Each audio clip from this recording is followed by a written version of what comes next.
Welcome to Honeymoon Island. And welcome back to the channel.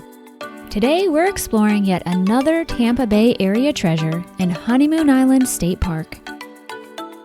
With its more than 4 miles of white sandy beaches, people and pets can find the perfect beach for them on this beautiful island. But this state park has more going for it than just its beaches. So come along with us to see exactly what we mean. Located around 50 minutes from both downtown Tampa and St. Pete, Honeymoon Island is Tampa Bay's northernmost barrier island. The state park can be accessed by crossing the Dunedin Causeway from the east and paying an entrance fee of $8 per vehicle. Once inside the park, your first stop will likely be a beach, and you'll have no shortage of beaches to choose from on Honeymoon Island. We started our day off on the Pet Beach, which can be found along the southernmost portion of the island. Visitors can access the Pet Beach by walking down one of several well-maintained paths. And after the short hike south, you'll reach the sandy beach overlooking Hurricane Pass. While we did find there to be lots of seaweed on this beach during our visit, it sure didn't seem to bother the dogs any. We're here at the dog beach on Honeymoon Island, and we have been to a few other dog beaches in the area, and typically we only see a few dogs at those beaches. But at this beach, there are dogs everywhere. If you plan to visit Honeymoon Island or any other Tampa Bay area beaches, be sure to subscribe to our channel and check out our many other Florida beach guides. We've made it to the southernmost point on South Beach on Honeymoon Island. Now this is the closest point to Caladesi Island. From Honeymoon, you can take a ferry over to Caladesi, and we'll show you that area in a little bit. But if you're a paddleboarder or a kayaker, you can also park along the Dunedin Causeway and paddle over to the island. Now the third option to get to Caladesi is to walk there from Clearwater Beach, which we have done before. So if you're interested in that experience, we would recommend checking out that video after this one. After a morning on the beach, you'll probably be ready for some lunch. But if you forgot to pack one like we did, you can still find some options on the island. Our lunch plans took us to Cafe Honeymoon, located right on Main Beach. Once inside, visitors will find apparel, souvenirs, bottled and canned drinks, and made-to-order food. Our lunch order included the fried fish basket and a grilled peanut butter and jelly sandwich. And while a bit pricey, the food was good, and we sure couldn't complain about the view either. After finishing our lunch, we took a walk down the boardwalk beach access to check out Main Beach, which we found to be not very wide and also not very busy compared to South Beach. In addition to Cafe Honeymoon, we found the pavilion on Main Beach to also offer beach rentals, restrooms, and rinse-off stations.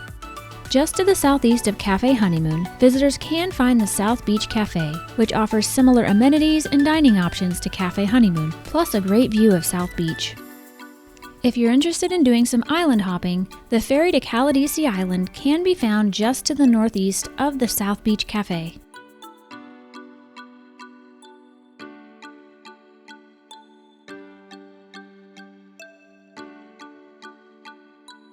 So this is the area where you would wait to board the ferry to the island. It is really shaded and a really just calm place to hang out until your ferry's here. Just to the west of the ferry terminal, visitors can find the Rotary Centennial Nature Center. Opened in 2007, the Nature Center provides a variety of educational displays and exhibits, art, and merchandise. Here you can learn about the island's history, geology, and of course, its abundant wildlife. Off the back of the Nature Center, you can find one of the best views on the island, looking out to the north and east over St. Joseph Sound. So we just left the Nature Center, and we're really glad we took the time to stop by. They have so much information about the history of the island, how it was formed, how it got its name, and also some of the wildlife that you can find out on the island. And one of the guides actually showed us where we could access the nature walk and told us about some of the animals we can expect to see on that walk. So I think we're gonna go check that out next. Our search for the nature trail took us to the northern half of Honeymoon Island, where you'll find the Osprey Trailhead. So we made it to the Osprey Trailhead. This is a 2.2 mile loop trail, and we have actually been on this trail once before, but it was during the middle of the rainy season. It was extremely muddy, parts of the trail were completely underwater, and it was full of bugs. But today we're in January, which is the middle of the dry season, and it hasn't rained in weeks, so we are expecting a much more enjoyable experience this time.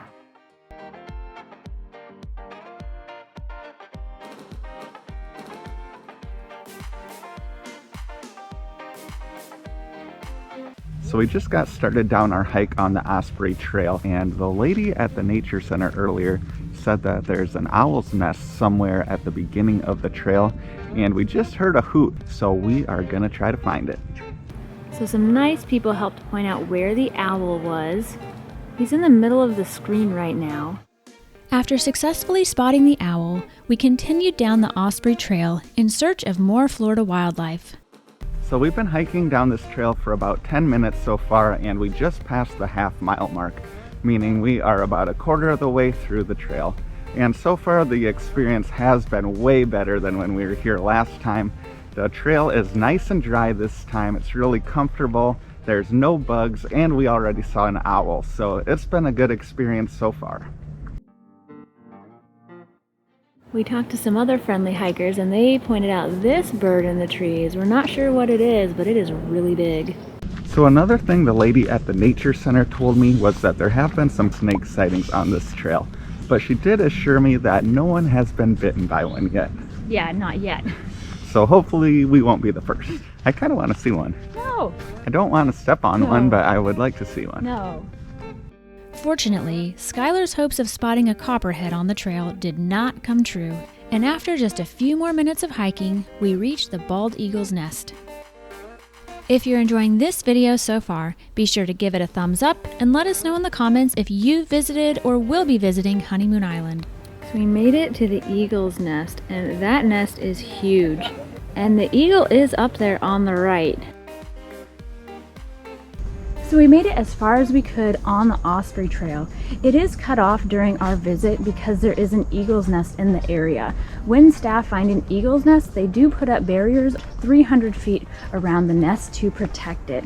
Now, when the babies are able to fly away from the nest, then the barriers will be removed and you'll be able to complete the loop trail again. Since we'd hiked as far as we could on the Osprey Trail, we decided to cut over to the Pelican Trail and hike to the far northeast point of the island. After just a few more minutes of hiking, we were happy to find a little beach which we had all to ourselves.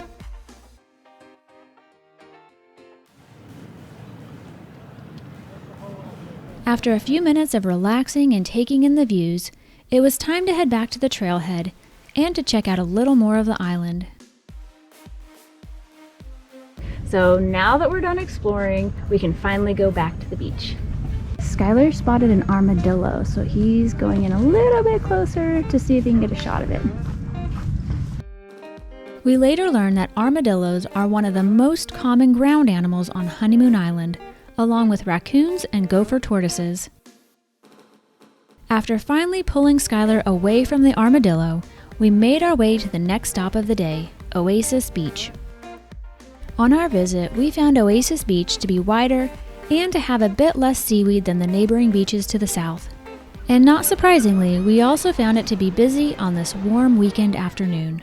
After checking out the Oasis Beach amenities, it was time to move on to our final and favorite beach stop of the day, North Beach. We made it to North Beach just as the sun was beginning to set. And while it hadn't been our plan to stay on the island all day, we sure can think of worse places to be at sunset. After a day of hiking and exploring on Honeymoon Island, we have finally made it to North Beach. Yeah, a couple hours later than we expected, but hey, better late than never. Yeah, now if you're coming out to Honeymoon Island to spend a day on the beach, then we would recommend checking out North Beach because it has got white powdery sand. Yeah, and it's also the perfect spot for us to cap off this day here on Honeymoon Island. Now, if you're interested in seeing what else there is to do in the Dunedin area, then we'd recommend checking out this video next.